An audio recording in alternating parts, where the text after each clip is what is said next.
Hello बच्चों, कैसे हो आप लोग। उम्मीद करता हूं सब लोग बहुत बढ़िया रहोगे। दोस्तों बहुत बहुत स्वागत है आप लोगों का इस जीएसटी की रैपिड रिवीजन सेशन के अंदर। दोस्तों आज हम लोग एमसीक्यू प्रैक्टिस करेंगे इन तीन टॉपिक से, पेमेंट ऑफ टैक्स, चार्ज और टैक्स इनवॉइस। तो विदाउट वेस्टिंग एनी टाइम हम लोग सीधे जंप करते हैं इस इंपॉर्टेंट एमसीक्यूज की तरफ और इनको हम जल्दी से निपटाते हैं। दोस्तों क्या कहते हो, कर दे शुरू? हाँ जी सर, कर दो शुरू। तो राजा बेटा, आपकी स्क्रीन पर पहला सवाल आ रहा है। Deposits towards tax, penalty, interest, fees और any other amount are credited into the dash of a taxable person.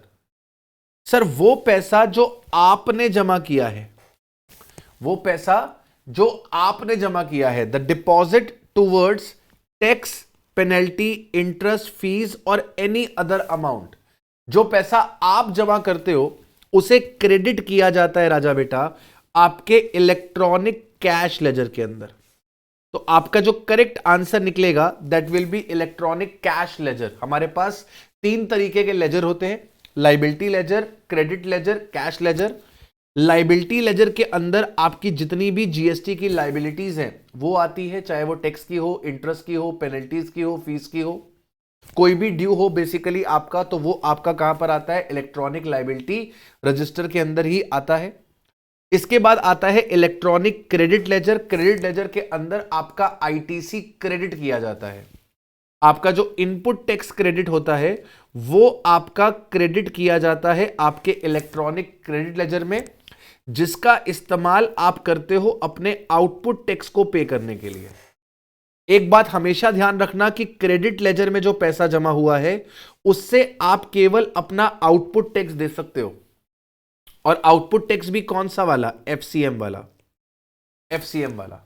इसके अलावा आप आईटीसी को और कहीं पर यूज नहीं कर सकते। इलेक्ट्रॉनिक कैश लेजर में आपने जो पैसा जमा किया है, इस पैसे का इस्तेमाल होता है किसी भी अमाउंट को पे करने के लिए। कोई भी अमाउंट अगर आपको पे करनी है अंडर जीएसटी, कोई भी अमाउंट अगर आपको पे करनी है अंडर जीएसटी, तो वो अमाउंट को पे करने के लिए आप अपने इलेक्ट्रॉनिक कैश लेजर का इस्तेमाल कर सकते हैं। Okay sir, okay. चलिए अगले क्वेश्चन की तरफ चलते हैं। Question number 2, input tax credit as self assessed, input tax credit as self assessed in the return of the registered person shall be credited to which of the following ledger. तो ITC, जैसे कि अभी मैंने आपको बताया कि ये आपके इलेक्ट्रॉनिक क्रेडिट लेजर में जाता है। Self assessed in the return, आपको अपना आईटीसी खुद बताना होता है रिटर्न के अंदर।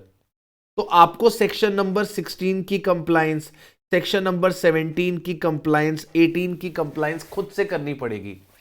खुद चेक करना पड़ेगा कि सर कौन सा क्रेडिट हम ले सकते हैं। आपने रिटर्न पढ़ी होगी 2B, GSTR 2B।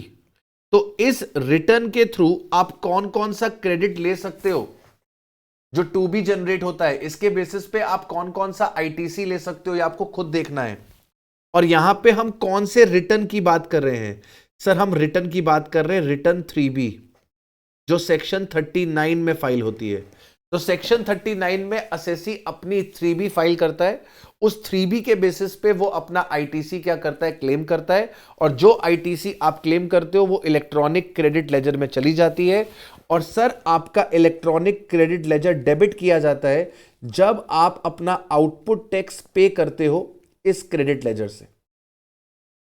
जब आप आईटीसी का यूटिलाइजेशन करते हो तो उस केस में आपका जो क्रेडिट लेजर है उसे क्या कर दिया जाता है, डेबिट कर दिया जाता है।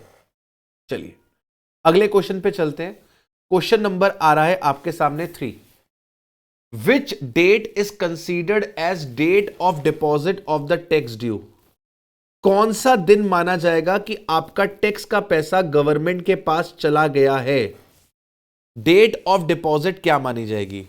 जिस दिन आपका अकाउंट डेबिट हुआ है वो वाला दिन, जिस दिन टैक्सेबल पर्सन का अकाउंट डेबिट हुआ है वो वाला दिन, कि जिस दिन गवर्नमेंट का अकाउंट क्रेडिट हो गया है, कि जिस दिन गवर्नमेंट का अकाउंट क्रेडिट हो गया है, गवर्नमेंट का अकाउंट क्रेडिट होने का मतलब कि आपके इलेक्ट्रॉनिक कैश लेजर में वो अमाउंट आ गई है, आपके इलेक्ट्रॉनिक कैश लेजर में वो अमाउंट आ गई है। तो अगर आपके इलेक्ट्रॉनिक कैश लेजर में जिस दिन अमाउंट रिफ्लेक्ट करेगी, जिस दिन इलेक्ट्रॉनिक कैश लेजर में अमाउंट रिफ्लेक्ट करेगी, यानी कि जिस दिन पैसा गवर्नमेंट को रिसीव हो जाएगा, वो दिन माना जाता है कि आपने टैक्स का पेमेंट किया है, वो दिन माना जाता है कि आपने टैक्स का पेमेंट किया है। तो क्या date of presentation of cheque आपका डेट ऑफ डिपॉजिट है? नहीं। क्या डेट ऑफ पेमेंट आपका डेट ऑफ डिपॉजिट है? नहीं। क्या date of credit of amount in the account of government, क्या यह सही आंसर है? Yes. Date of credit of amount in the account of government मतलब कि आपकी अमाउंट आपके कैश लेजर में रिफ्लेक्ट हो रही है। आपकी अमाउंट आपके कैश लेजर में जब रिफ्लेक्ट होनी शुरू हो जाएगी, तब माना जाएगा कि आपने पेमेंट कर दी है। राइट? चलिए चौथे क्वेश्चन की तरफ चलते हैं। GST is payable by the recipient of service in the following cases. कहां कहां पर रिवर्स चार्ज लगेगा, आपको यह बताना है। Services provided by way of sponsorship to ABC limited. अगर स्पॉन्सरशिप की सर्विसेज किसी भी बॉडी कॉरपोरेट को या फिर किसी भी आपके पार्टनरशिप फर्म को दी जाती है, अगर स्पॉन्सरशिप की सर्विसेज किसी बॉडी कॉरपोरेट को दी गई है या फिर किसी भी आपके पार्टनरशिप फर्म को दी गई है, तो वहां पे रिवर्स चार्ज लगता है। तो यह स्टेटमेंट बिल्कुल करेक्ट है, यहां पे रिवर्स चार्ज लगेगा। Services supplied by a director of Galaxy limited to mister Krishna. Director ने कृष्णा को सर्विसेज दी है, कंपनी को नहीं।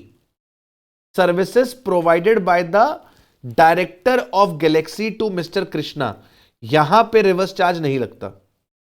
Services by the department of post by way of speed post to MNO। Sir speed post की services reverse charge में नहीं जाती, वो फॉरवर्ड चार्ज में ही रहती हैं, तो यहां पे भी रिवर्स चार्ज नहीं लगेगा। Services supplied by recovering agent to the bank. अच्छा, अगर रिकवरी एजेंट बैंक को सर्विसेज देता है तो यहां पर भी रिवर्स चार्ज लगता है। तो आपकी एंट्री नंबर 1 पे रिवर्स चार्ज लगेगा और आपकी एंट्री नंबर 4 पे रिवर्स चार्ज लगेगा। क्या ये ऑप्शन हमारे पास है? हां sir, option number B. Option number B. Sir अगर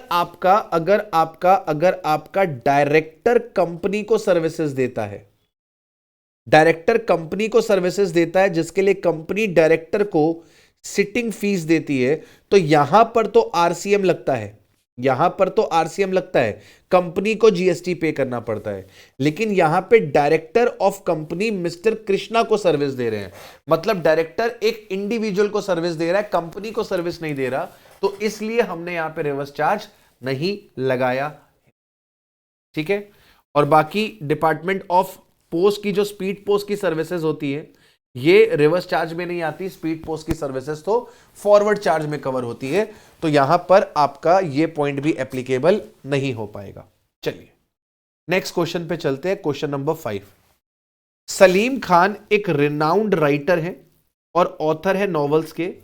इन्होंने ट्रांसफर किया है कॉपीराइट एक पब्लिशिंग हाउस को, यशराज फिल्म्स को, कि अपना ये किताब विताब प्रिंट होगी। Select which of the following is correct option. Salim Khan will pay the GST under the forward charge. Yashraj film has to pay the GST under the reverse charge.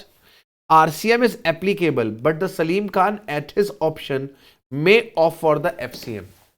तो अगर आपने reverse charge वाला chapter ढंग से पढ़ा है तो वहां पर आपने एक पॉइंट पढ़ा होगा, वहां पर आपने एक पॉइंट पढ़ा होगा कि वहां पर आपने एक पॉइंट पढ़ा होगा कि राजा बेटा,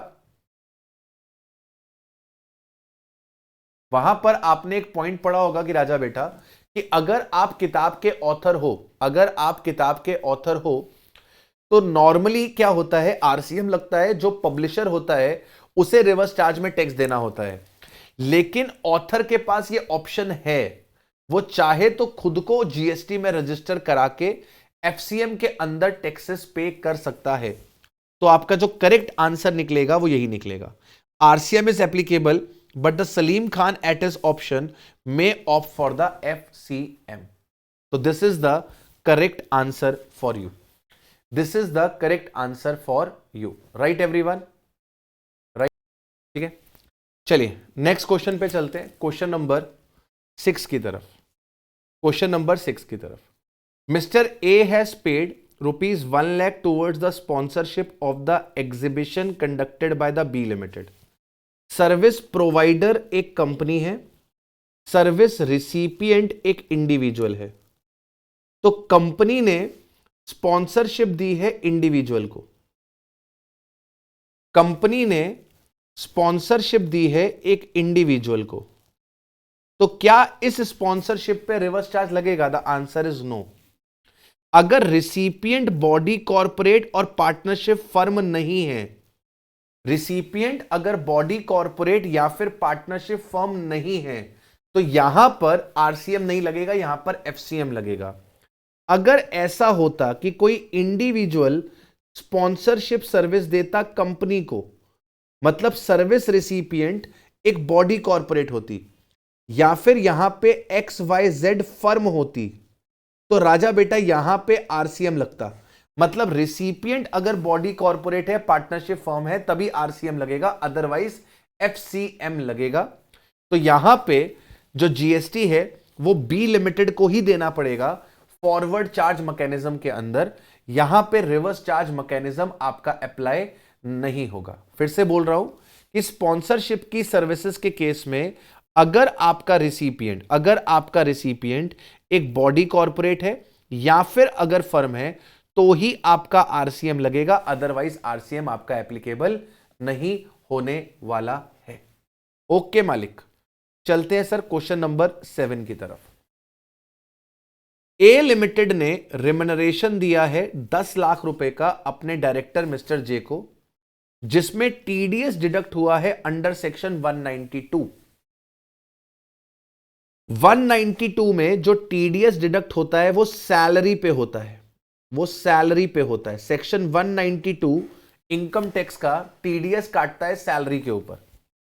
और सर सैलरी के ऊपर कोई भी जीएसटी एप्लीकेबल नहीं होती, उसके ऊपर कोई भी जीएसटी एप्लीकेबल नहीं होती।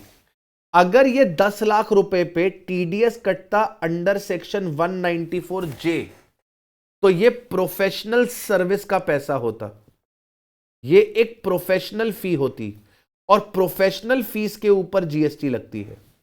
तो कंपनी अगर डायरेक्टर को रिम्यूनरेशन दे रही है, कंपनी अगर डायरेक्टर को रिम्यूनरेशन दे रही है और उस रिम्यूनरेशन पे सेक्शन 192 के अंदर टीडीएस काट रही है, तो ये सैलरी का टीडीएस कटा है और सैलरी के ऊपर कोई जीएसटी नहीं लगती।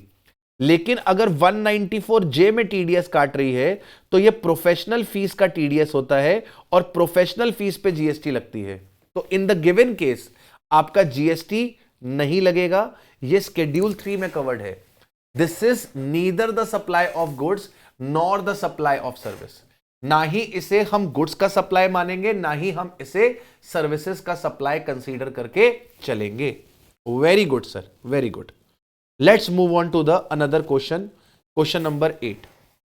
Mister S is not a registered person, ये रजिस्टर्ड नहीं है। इन्होंने किताब लिखी है एंशियंट हिस्ट्री के ऊपर, जो कि पब्लिश करी गई है अग्रवाल पब्लिकेशन द्वारा। Who is liable to pay GST? Agarwal publication at under RCM, mister S under FCM, either A और B at the option of mister S और नन ऑफ द अबव। अभी सिमिलर क्वेश्चन आया था सलीम खान वाला और आपका यशराज फिल्म्स वाला, बिल्कुल वैसा ही क्वेश्चन है यहां पर। अगर ऑथर पब्लिशर को कॉपीराइट दे रहा है कि तुम मेरी बुक को पब्लिश करो, तो पब्लिशर इसके बदले में रॉयल्टी देता है। ऑथर क्या करता है? ऑथर अपने पब्लिशर को कॉपीराइट देता है। वो पब्लिशर को क्या करता है राजा बेटा? वो पब्लिशर को कॉपीराइट देता है। वो पब्लिशर को क्या देता है सर? वो पब्लिशर को कॉपीराइट देता है। अरे मेरे भाई, वो पब्लिशर को क्या देता है सर? वो पब्लिशर को कॉपीराइट देता है।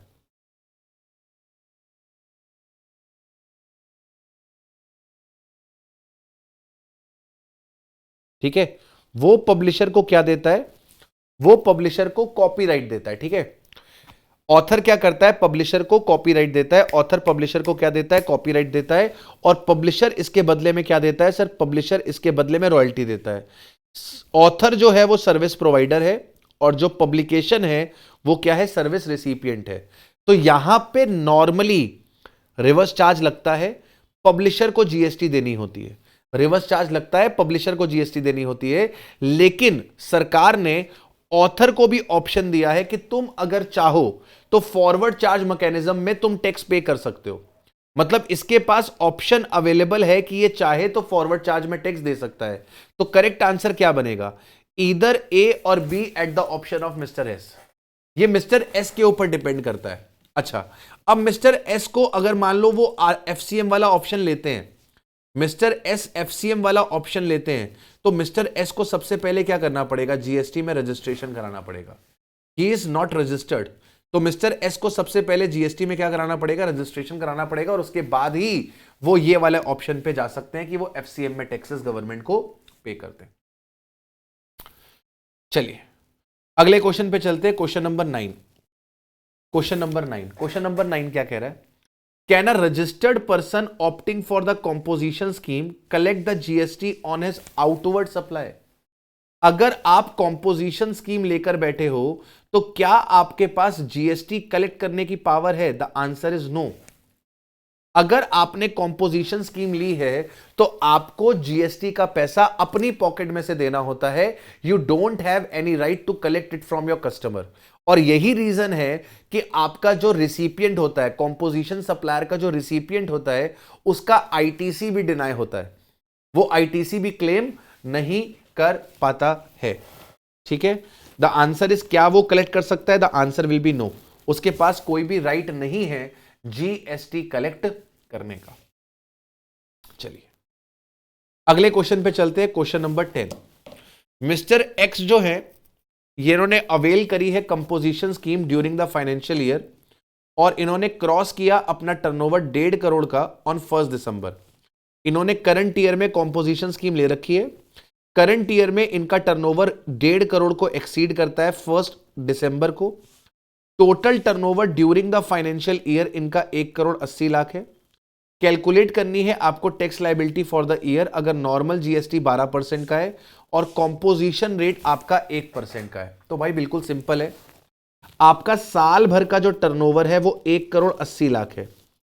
1.5 करोड़ रुपए तक के टर्नओवर पे आप जीएसटी पे रहोगे, सॉरी कॉम्पोजिशन पे रहोगे, तो 1.5 करोड़ के ऊपर तो आपको 1% से जीएसटी देनी पड़ेगी, और 1.5 करोड़ के ऊपर का जो टर्नओवर है उस पे आपको नॉर्मल रेट से जीएसटी देनी पड़ेगी। तो 30 लाख पे 12% आएगा, यानी कि 3,60,000, और 1.5 करोड़ पे 1% आएगा, यानी कि मेरा कैलकुलेटर किधर है, मेरा कैलकुलेटर किधर है, मेरा कैलकुलेटर किधर है, सर आपका कैलकुलेटर खो गया लगता है। चलो मैं ऐसे ही कैलकुलेशन कर लेता हूं, जल्दी से 1 सेकेंड दीजिए मुझे, 1 सेकेंड दीजिए मुझे, 1 सेकेंड दीजिए। मैं ना अपने मोबाइल पे कर लेता हूं सर, मोबाइल पे 1 करोड़ 50 लाख पे 1%, सर ये आता है 1,50,000। 1,50,000, 1,50,000 में 3,60,000 को प्लस कर देंगे, आपके पास 5,10,000 रुपए का जीएसटी लायबिलिटी निकल कर आएगा, यानी कि C will be the correct option, C will be the correct option, right. Okay, चलिए क्वेश्चन नंबर 11 पे चलते हैं। एक्स लिमिटेड एक मैन्युफैक्चरर है ऑफ कैलकुलेटर, कैलकुलेटर मैन्युफैक्चर करते हैं बेटा, मैन्युफैक्चरर है, कैलकुलेटर के मैन्युफैक्चरर हैं, and he is also engaged in some exempt supply of the goods. इसके साथ साथ ये एग्जेम्प्ट सप्लाई भी करते हैं। इनका जो एग्रीगेट टर्नओवर है पिछले साल का, लास्ट ईयर का जो टर्नओवर है वो 100 लाख का है, मतलब कि 1 करोड़ रुपए का है।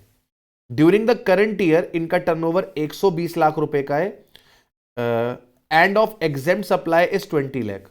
कैलकुलेट करनी है जीएसटी लायबिलिटी। मान के चल रहे हैं कि इन्होंने कॉम्पोजिशन लिया हुआ है, तो करंट फाइनेंशियल ईयर में इन्होंने कॉम्पोजिशन लिया हुआ है, इनका जो टैक्सेबल टर्नओवर है, इनका जो टैक्सेबल टर्नओवर है वो 120 लाख रुपए का है, और इनका जो एग्जेम्प्ट टर्नओवर है वो इनका 20 लाख का है। अब मेरी बात ध्यान से सुनिए, अगर आप मैन्युफैक्चरर हैं, अगर आप मैन्युफैक्चरर हैं और आपने कॉम्पोजिशन ऑप्ट कर रखा है, अगर आप एक मैन्युफैक्चरर हैं और आपने कॉम्पोजिशन स्कीम ऑप्ट कर रखी है, तो आपका जो टोटल टर्नओवर है, जिसके अंदर टैक्सेबल टर्नओवर भी आएगा और एग्जेम्प्ट टर्नओवर भी आएगा, आपके टोटल टर्नओवर पे आपको कॉम्पोजिशन के रेट से टैक्स देना पड़ता है। टोटल टर्नओवर पे कॉम्पोजिशन के रेट से टैक्स देना पड़ता है। मैन्युफैक्चरर के ऊपर कॉम्पोजिशन रेट लगता है 1% का, तो 140 लाख का 1%, 140 लाख का 1%, सर ये आ जाएगा आपके पास 1,40,000। तो आपकी जो जीएसटी की लायबिलिटी आएगी वो आएगी 1,40,000। यहीं पे अगर क्वेश्चन मैन्युफैक्चरर की जगह ये कहता कि एक्स लिमिटेड ट्रेडर है, अगर क्वेश्चन कहता कि मैन्युफैक्चरर नहीं है एक्स लिमिटेड, एक्स लिमिटेड एक ट्रेडर है, तो ट्रेडर को केवल टैक्सेबल टर्नओवर पे जीएसटी देनी होती है। मैन्युफैक्चरर जो है वो टैक्सेबल पे भी देगा, एग्जेम्प्ट पे भी देगा, लेकिन ट्रेडर जो है वो केवल टैक्सेबल टर्नओवर पे देगा, यानी कि 1% ऑफ 120 लाख, यानी कि 1,20,000 अगर ट्रेडर होता तो। ठीक है, चलिए question number 12, is e-way bill is mandatory in the case of transport of handicraft goods from one state to another state by a person who has been exempted from the requirement of obtaining the registration under section 24। क्या अगर आप handicraft goods के dealer हो, आप handicraft goods में deal करते हो, तो आपको सेक्शन नंबर 24 याद होगा, उस पे लिखा है कि अगर आप इंटर स्टेट सप्लाई करते हो गुड्स का, इंटर स्टेट अगर आप गुड्स का सप्लाई करते हो तो आपके लिए रजिस्ट्रेशन लेना मैंडेटरी है। हमने कहा ठीक, हमने कहा ठीक, लेकिन सेक्शन नंबर 24 ने एग्जेम्पशन ग्रांट करी है कि अगर आप हैंडीक्राफ्ट गुड्स में डील करते हो तो आपके ऊपर हम सेक्शन नंबर 22 ही लगाएंगे, मतलब आपको टर्नओवर बेस्ड रजिस्ट्रेशन लेना पड़ेगा। लेकिन इसकी दो कंडीशंस लगाई हैं, इसकी दो कंडीशंस लगाई हैं। पहली कंडीशन कि आपके पास पैन होना चाहिए, और दूसरी कंडीशन कि आपने ई-वे बिल जनरेट करना है। नॉर्मली ई-वे बिल कब जनरेट करना होता है कि जब कंसाइनमेंट वैल्यू 50,000 को एक्सीड करे। नॉर्मली ई-वे बिल कब जनरेट करना होता है जब कंसाइनमेंट वैल्यू 50,000 को एक्सीड करे। लेकिन अगर आप हैंडीक्राफ्ट गुड्स के डीलर हो और आप एक स्टेट से दूसरे स्टेट हैंडीक्राफ्ट गुड्स बेच रहे हो, मतलब इंटर स्टेट सेल कर रहे हो, तो आपके लिए ई-वे बिल की जो ये 50,000 की लिमिट है ना, ये काम की नहीं है। आपके लिए ई-वे बिल जनरेट करना मैंडेटरी हो जाता है। तो आपका e-way bill is mandatory even if the consignment value does not exceed 50,000। Correct answer आपके पास क्या बनेगा? बी। तो अगर आप हैंडीक्राफ्ट गुड्स के डीलर हो और आपको सेक्शन 24 में एग्जेम्पशन मिली है, तो वो इसीलिए मिली है कि आपके पास पैन होना चाहिए और आपने ई-वे बिल जनरेट करना है। आपके ऊपर 50,000 वाला लिमिट एप्लीकेबल नहीं होने वाला है। ठीक है, चलिए question number 13, interest is payable on. GST में जो इंटरेस्ट लगता है अंडर सेक्शन 50, वो किस पे दिया जाता है? बिलेटेड पेमेंट ऑफ टैक्स पे दिया जाता है। जी हां, अगर आपने अनड्यू या फिर एक्सेस आईटीसी क्लेम कर लिया है तो जब उसको रिवर्स करते हैं उस पे भी इंटरेस्ट लगाते हैं। अगर आपने अनड्यू और एक्सेस रिडक्शन कर लिया है आउटपुट टैक्स लायबिलिटी का, तो उसको जब ऐड करते हैं उस पे भी इंटरेस्ट लगाते हैं। तो आपका जो करेक्ट आंसर निकलेगा वो निकलेगा all of the above. Belated payment of tax पे भी लगता है, अनड्यू और एक्सेस क्लेम ऑफ आईटीसी पे भी लगता है, अनड्यू और excess reduction of output tax liability के ऊपर भी एप्लीकेबल होता है। इसके बाद आता है सवाल number 14, Interest is calculated from the day following the day on which the tax becomes due to be paid. From the last day such tax was due to be paid. No period is specified, none of the above. तो भाई simple है, जैसे मान लो आपको tax जमा करना था, आपके टैक्स की ड्यू डेट थी कि आपको टैक्स जमा करना है 20 दिसंबर को, और आपने एक्चुअली में टैक्स डिपॉजिट किया मान लेते हैं 15 फरवरी को, तो आपके ऊपर इंटरेस्ट लगना शुरू होगा ड्यू डेट के ठीक बाद से। मतलब 21/12 से इंटरेस्ट लगेगा 15/2 तक। तो जिस दिन आपकी ड्यू डेट है उस दिन के बाद से इंटरेस्ट लगना शुरू होता है, ड्यू डेट के बाद से इंटरेस्ट लगना शुरू होता है। From the day following the day on which the tax becomes due. Due date के ठीक बाद से आपके ऊपर क्या लगता है, ड्यू डेट के ठीक बाद से आपके ऊपर क्या लगता है, इंटरेस्ट लगना शुरू होता है। तो करेक्ट ऑप्शन क्या निकल कर आएगा, करेक्ट ऑप्शन निकल कर आएगा ए। राइट, ठीक है सर। चलिए अब आ जाता है last question, question number 15। Unjust enrichment क्या होता है? सर अनजस्ट एनरिचमेंट होता है जब आपको बेनिफिट मिलता है at the expense of another person. जब आपको बेनिफिट मिलता है at the expense of another person, यह बात हम सेक्शन 49 में पढ़ते हैं। Section 49 of the GST act कहता है कि sir in the absence of information, in the absence of information, यह हमेशा माना जाता है कि आपका जो सप्लायर है उसने जीएसटी का बर्डन रिसिपिएंट को पास ऑन कर दिया है। तो कल को अगर रिफंड की बात आएगी तो रिफंड रिसिपिएंट को मिलेगा, सप्लायर को नहीं। सप्लायर को रिफंड नहीं मिल सकता। अगर जीएसटी के रिफंड की बात आएगी तो रिफंड उसी व्यक्ति को मिलेगा जिसने बर्डन बियर किया है, और अगर वो व्यक्ति अवेलेबल नहीं है तो कंज्यूमर वेलफेयर फंड के अंदर इस रिफंड को ट्रांसफर कर दिया जाता है। लेकिन अगर सप्लायर ये प्रूव कर दे कि भाई मैंने बर्डन बियर किया है, मैंने रिसिपिएंट को बर्डन पास ऑन नहीं किया था, तो उस केस में सप्लायर जो होता है वो एलिजिबल हो जाता है रिफंड के लिए। ठीक है मालिक। और इसी के साथ हमने कुछ क्वेश्चंस इन 3 टॉपिक के देख लिए। उम्मीद करता हूं कि आपने सेशन को एंजॉय किया होगा। अगर किया है तो लाइक करके कमेंट करके जरूर से बताइएगा कि आपको क्या अच्छा लगा। राइट, मिलते हैं आप लोगों से ऐसे ही किसी नेक्स्ट वीडियो में। टिल देन अपना अपना ख्याल रखिए, अच्छे से पढ़ाई करते रहिए। और जी हां, हम लोग ना CSEET के लिए अध्याय बैच लेकर आ रहे हैं हमारे इसी चैनल पर। तो जो भी आपके छोटे भाई बहन हैं जो CSEET की तैयारी कर रहे हैं फॉर द अपकमिंग एग्जाम, उनको आप ये इंफॉर्मेशन दे सकते हैं कि यहां पर 1 शॉट वीडियोस प्रोवाइड करे जाएंगे हर एक सब्जेक्ट के, हर एक टॉपिक के, so that the student can prepare themselves from this channel and in a better way. ठीक है, चलिए मिलते हैं आप लोगों से किसी नेक्स्ट वीडियो में। टिल देन अपना ख्याल रखिए। Bye to everyone.